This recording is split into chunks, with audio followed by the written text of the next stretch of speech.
alasan KE dulu memilih untuk bekerja sebagai cleaning service karena saya yakin pada waktu itu masih ada tawaran kerja yang lain, maksudnya jenis kerjaan yang lain. Bahasa apa di TEN?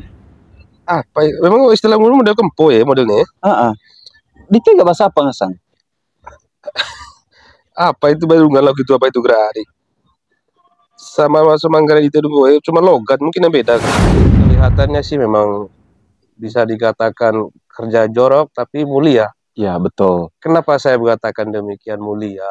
Karena tanpa kalau jadwal kuliah kita sore kita bisa masuk pagi. Masuk pagi, oke. Atau mungkin jadwal sore kuliah kita bisa masuk malam. Jadi waktunya itu fleksibel. Lebih fleksibel mengenai dunia dalam dunianya KE. Pentingnya kemampuan komunikasi kan. Nah itu ya penting juga ya. Jujur ya. Ini pelajaran paling penting juga bahwa kita itu tidak boleh melihat.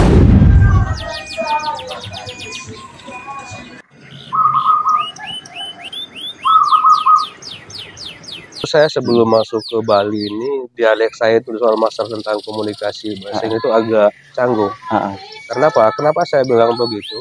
Ya kita orang Timur ini agak susah kali dengan bahasa. Mungkin lebih ke dialek. Mungkin karena saya dulu lama di Mataram ya. Makanya dulu sewaktu saya pertama di Lombok itu atau Mataram itu, ketika saya ngomong tuh pasti orang ketawa.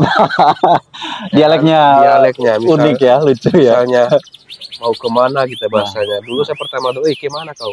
Kan? Kayak mau cari masalah. Ya, kayak orang masalah gitu. Padahal itu logat yang sudah menurut kita itu indah banget. Iya, iya. Tapi kedengaran orang tuh lucu. Iya, gitu. betul. Mungkin untuk di kalangan kita itu kayak semacam sapaan akrab gitu. Iya. Nah, tapi waktu saya pertama kali, saya ingat itu kalau nggak salah tahun ke-7 bulan.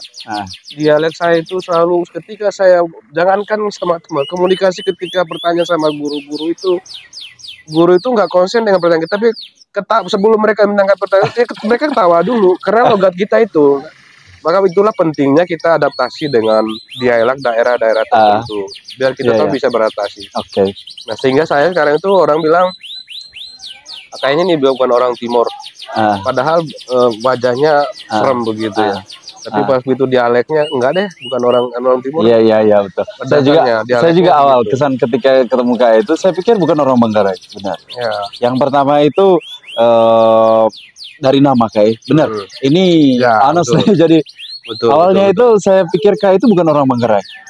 Karena nama Sulaiman, karena gini KE. Sebelum saya itu dunia Manggarai itu saya kurang banyak begitu jelajah.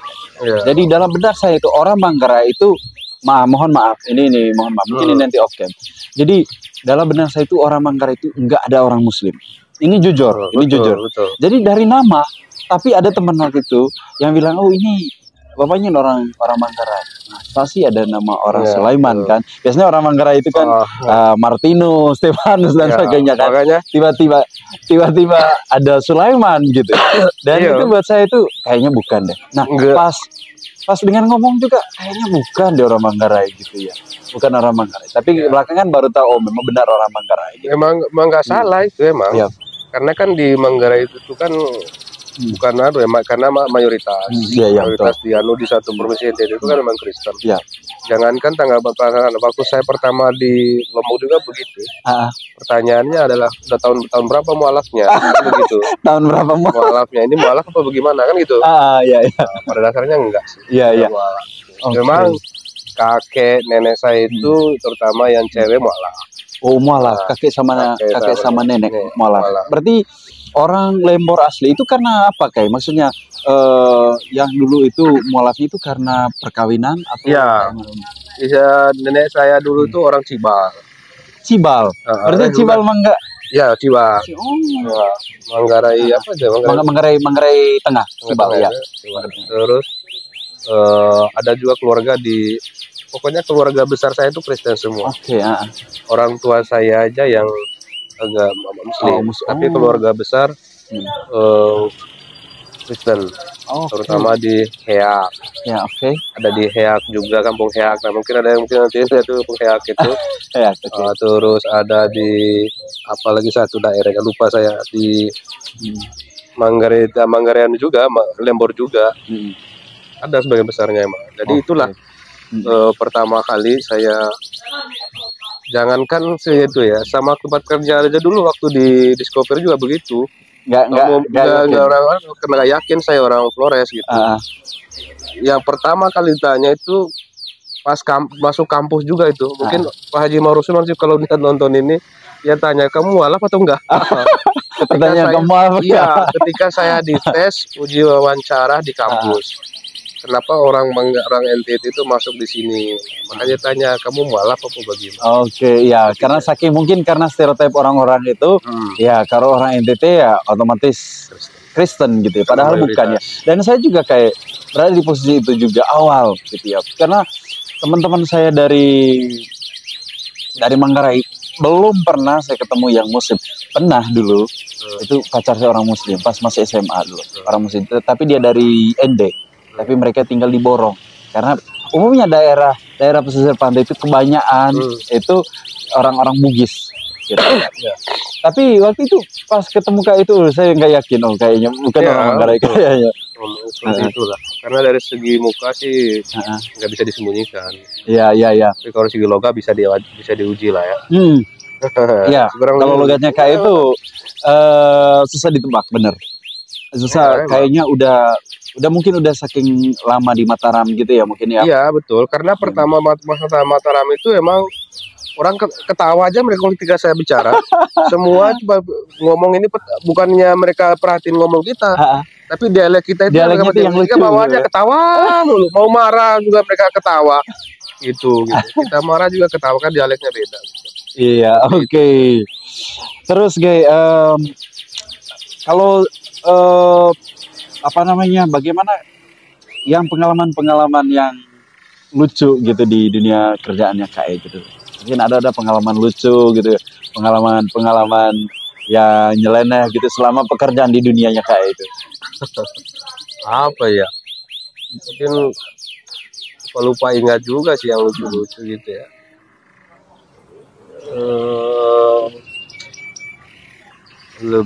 Tapi sudah almarhum sih beliau itu. Gimana tuh? Dia dulu tuh namanya almarhum Siprianus, namanya itu orang Manggarai Timur. Kita dulu itu sama-sama sama-sama leader di dunia cleaning juga gitu. Jika ada, ya tahulah ya, orang lagi-lagi normal lah ya, udah begitu kan ketika ada, ya pas itu ketika kita masuk malam kalau nggak salah, pas pulang, pas sekitar jam 2 dini atau jam 3 istirahat cari makan. Kita udah senang ini, tahu-tahu banci gue. Di depannya Discovery Shopping Mall itu, daerah ada alanya tuh di Kubu Anyar. Kubu Anyar. Di Kubu Anyar itu kita itu. Tidak sangka-sangka, aku kira ini cewek ini sama kami berdua. Wih, aman ini. Kiranya mau numpang nih cewek ini. Tahan kan kita kan pakai motor. Kayaknya mau minta bantuan. Tahu-taunya, Mas. Nah dari situ kabur kita, kejar lah. Nah itu yang paling saya ingat tuh sama almarhum Siprianus. Kalau kita mau kembali lagi ke ini tadi kayak ke masih ke dunia cleaning gitu kayak itu, hal apa lagi yang orang umum tidak ketahui soal dunia cleaning itu? Mungkin ada yang hal-hal yang kalau misalnya saya secara pribadi itu dunia cleaning itu paling ya bersih-bersih aja gitu. Iya. Ada hal-hal lain yang menurut kayak itu tidak diketahui oleh orang-orang yang memang bukan tekun di dunia bidang itu. Kira-kira ada nggak hal-hal yang di dunia cleaning itu emang kita tidak selamanya pakai sapu, tuh hanya sapu sama mop aja yang namanya ini ya. Karena dulu itu juga ada istilahnya, kalau bahasa cleaning itu chemical. Chemical itu ada, kalau bahasa kita itu obat lantai, obat pembersih lantai, obat pembersih kaca, obat pembersih kerak-kerak, ya itu salah satu cara atau membantu kita meringankan pekerjaan kita. Terus yang gudangnya itu ada mesin juga, ada namanya mesin scrubber. Scrubber itu adalah mesin pencuci lantai. Nanti di mesin scrubber itu ada sikatnya. Terus nanti setelah kita jalan depan itu jalan dorong seperti itu. Ada juga sama setir kayak di bandara itu, subscriber gitu tuh, jadi ada vendor sendiri. Jadi itu untuk meringankan pekerjaan kita. Ketika di restoran misalnya tumpukan sampahnya di mallnya itu minyak-minyak bekasnya itu, ya itulah gunanya kita pakai chemicalnya itu. Terus gunanya pakai mesin itu untuk apa? Untuk mengangkat semua minyak yang ada di lantai, sehingga kita tidak perlu menggunakan pakai mop lantai lagi, pakai mopping lagi, pakai lap lagi. Cukup dengan mesin itu. Namanya mesin scrubber. Ada juga namanya mesin washing nama istilahnya. Mesin washing. Itu. Iya Kak, lewat dong.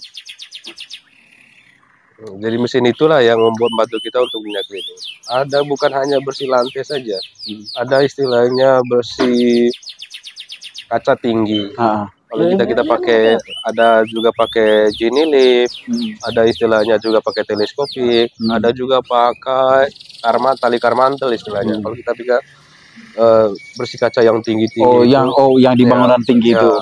Ada pakai scaffolding, ada juga istilahnya tali safety belt. Itulah semua nama-nama di dunia cleaning. Jadi kita bisa tahu cara bersihnya kaca tinggi itu seperti apa. Jadi ada. Tapi yang saya mau tanya kan itu kuliahnya di manajemen pendidikan Islam gitu ya. Itu soal yang belajar tentang yang jenis-jenis peralatan itu, kemudian itu apakah ada kelas khusus atau kayak semacam ada pelatihan khusus? Kalau di dunia cleaning iya, kita ada istilah training emang. Training cleaning itu berkaitan dengan housekeeping itu ada. Kan dulu kita mau naik tingkat leader itu kan tidak langsung kamu leader ya besok. Karena kita dites dulu. Karena setiap kali kita jadi CS itu catat nih. Taruhlah misalnya chemical obat lantai ini apa gunanya, apa obat namanya obat lantai.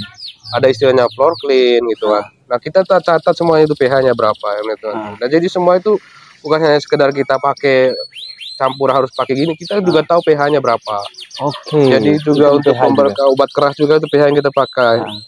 Jadi yang untuk misalnya kerak-kerak lantai itu pH berapa kita pakai obatnya gitu. Jadi bukan hanya sekedar kami beli ini aja gitu. Nanti bisa rusak lantai nanti. Gitu. Seperti itu. Jadi oke. Arti jadi ini let's say ada jenis-jenis kurang lebih ada berapa yang kayak tahu tentang chemicalnya itu? Chemical itu ada bahan ada namanya floor clean, ada furnishen. Furnishen itu bisa untuk kayu kayak begini. Terus ada prostek. Boleh sebut namanya nih? Iya boleh. Ada prostek, terus ada glass cleaning, ada baby oil juga salah satunya. Itu jangan bilang baby oil itu hanya sekedar untuk baby, enggak, tapi itu bermanfaat sekali itu. Gitu. Untuk stainlessnya eskalator, untuk mengkilatnya itu. Ya. Ada juga apa istilahnya ya?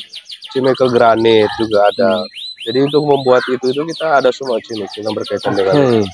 Berarti kalau saya simpulkan kayak itu bahwa untuk bisa untuk naik istilahnya posisinya dalam dunia cleaning itu, ini berkaitan juga sejauh mana kita mengetahui banyak selain pengalaman itu soal pengetahuan tentang cleaning itu. Ya, bukan hanya sekedar tahu cara memot doang, tapi bagaimana cara komunikasi kita. Karena yang kita hadapinya bukan hanya cleaning doang, tapi atas klien kita nanti. Ketika ada kendala di lapangan, misalnya kenapa ini begini. Nah, leader itu fungsinya untuk bisa komunikasikan. Pak, karena ini misalnya. Kenapa ini. Jadi kita paham itu. Karena kalau belum paham itu nggak bisa jadi leader, walaupun dia rajin. Kalau kita kita rincikan lagi kalau misalnya untuk di dunia cleaning itu. Yang pertama itu namanya apakah? CSO namanya. CSO apa itu CSO? Cleaning Service Operator namanya.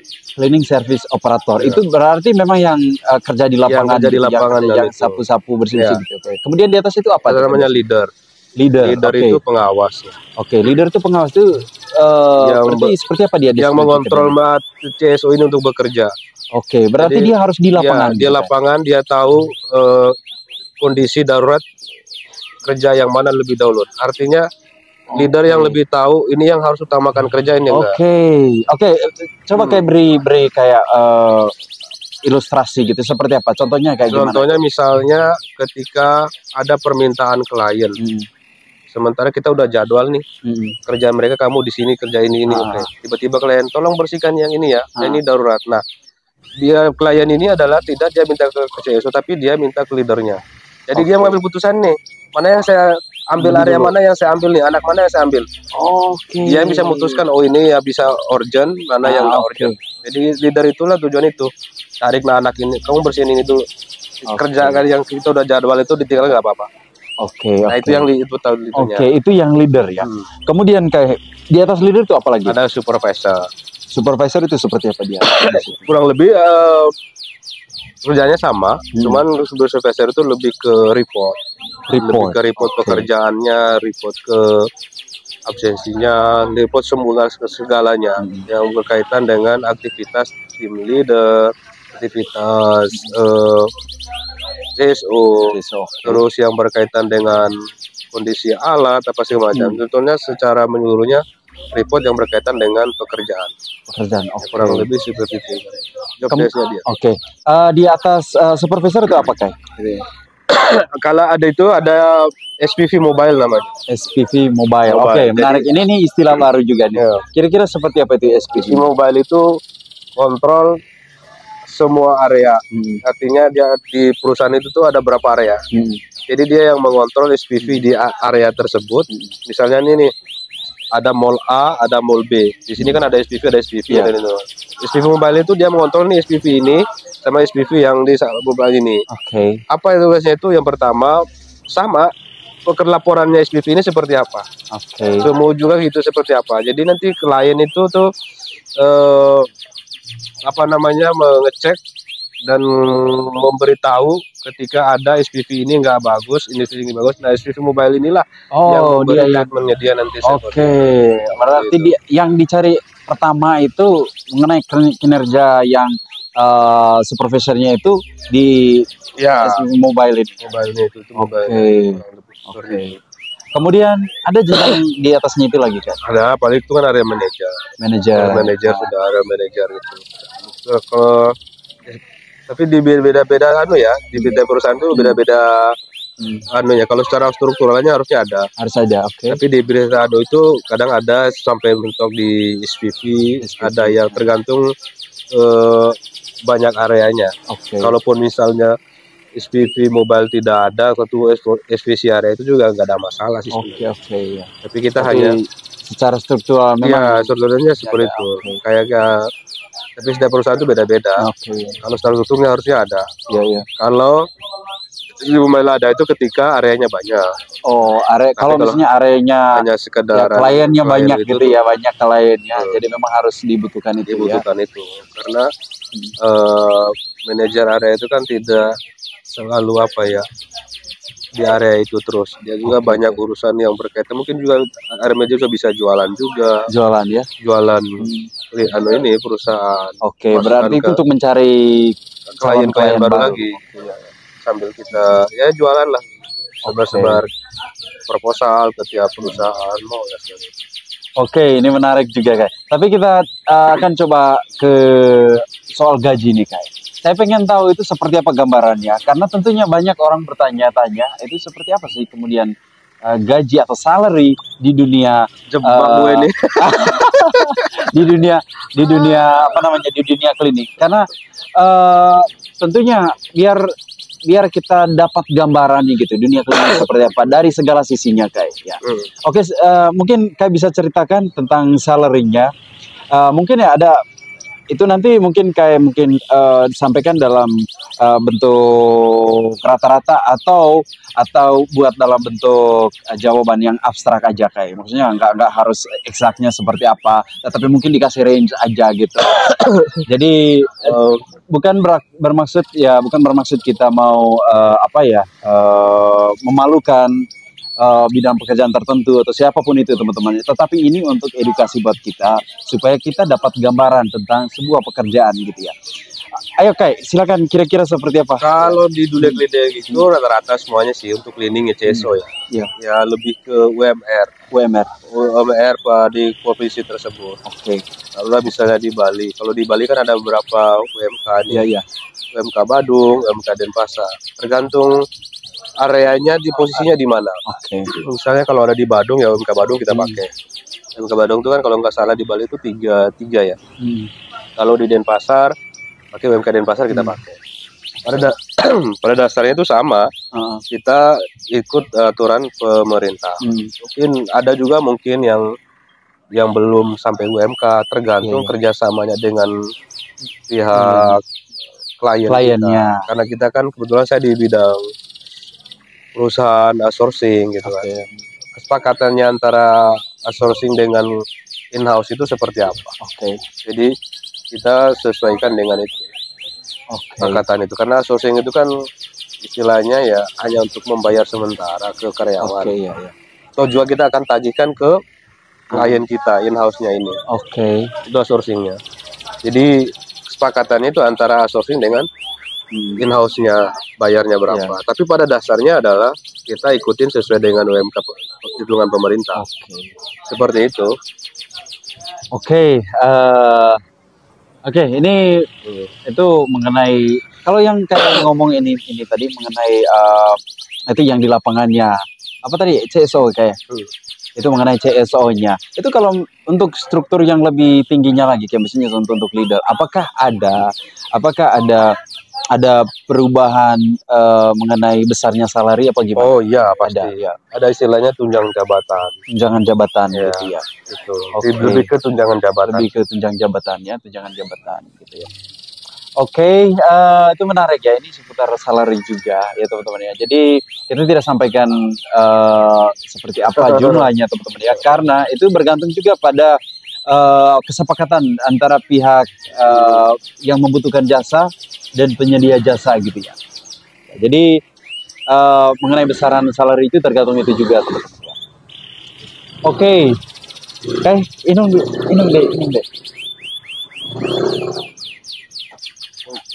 Sambil langsung pakai pertanyaan saya. Ada bersambungnya nanti ya. Soalnya lagi sedikit kayak itu kan kayak pernah jadi HRD itu kayak di dunia kayak itu berapa lama itu gimana ceritanya kayak? Ceritanya sih bukan jadi apa ya?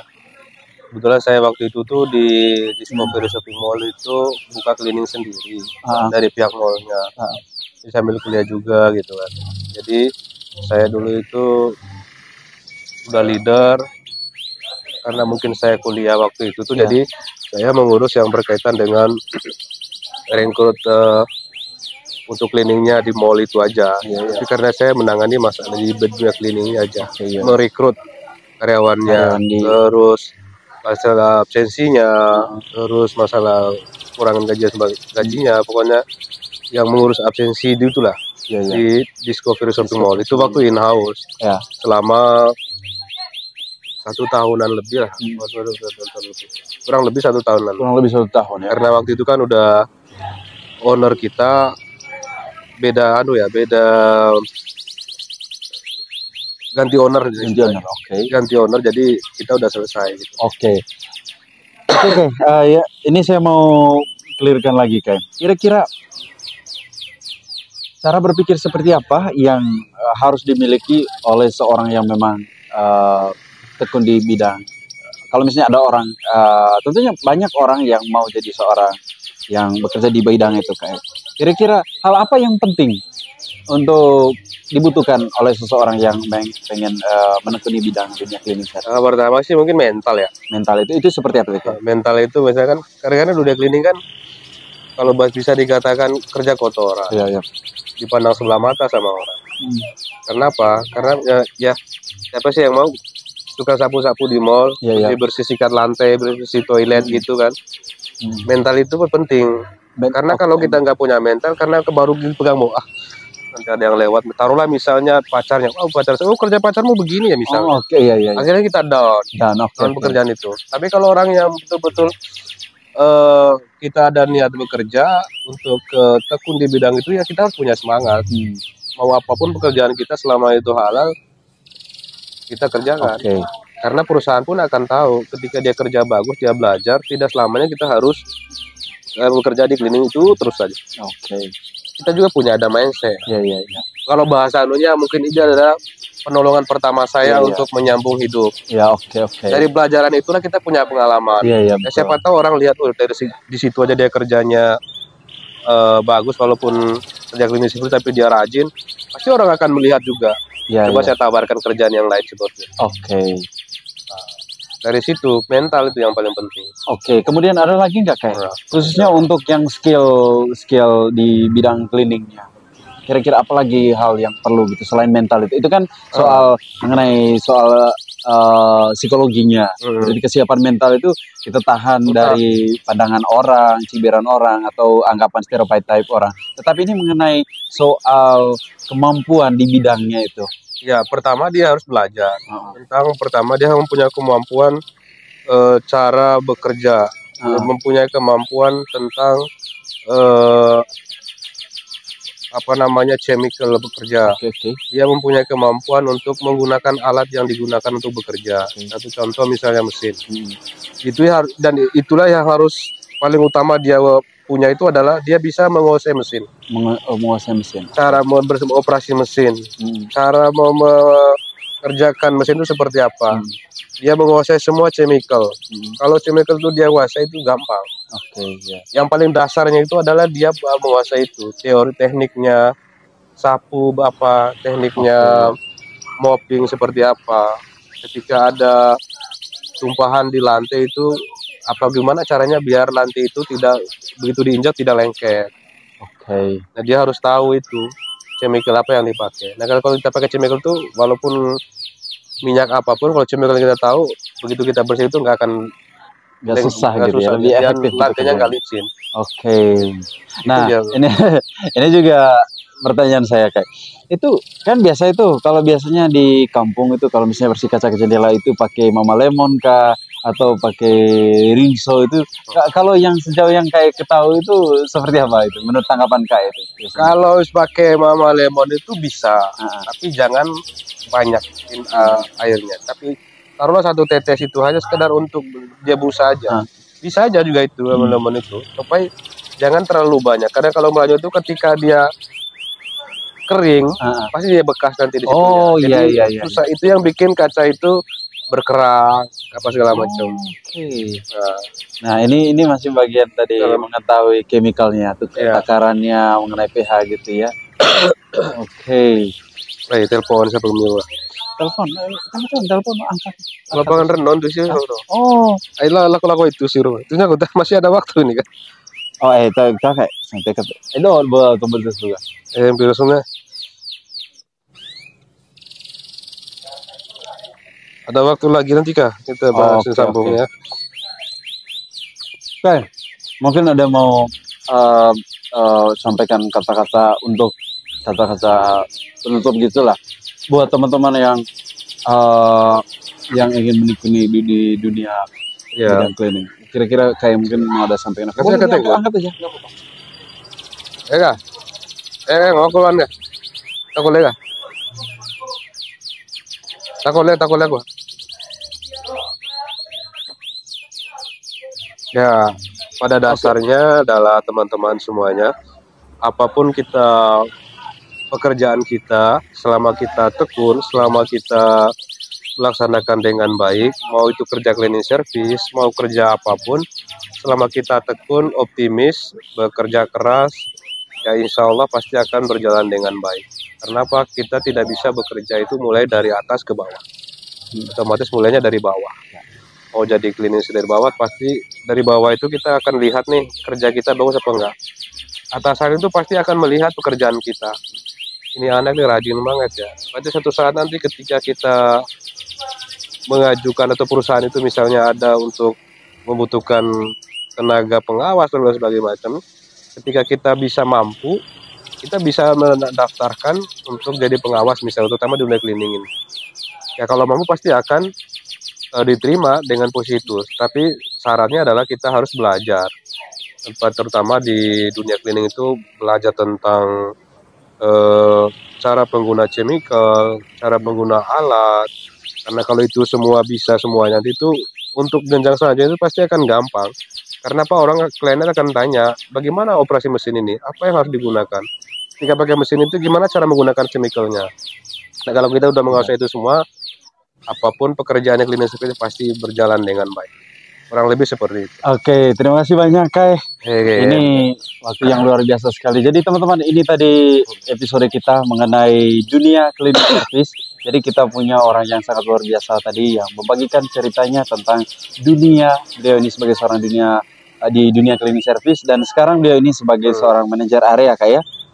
Dan menghandle banyak hal, dan dia memiliki banyak pengetahuan soal dunia klinik. Saya pikir segitu saja dulu teman-teman ya. Jangan lupa untuk like, komen, dan subscribe. Kalau misalnya ada yang perlu disampaikan komentar atau saran, teman-teman boleh sampaikan di kolom komentar, dan jangan lupa untuk bagikan video ini. Oke, terima kasih banyak. Oke.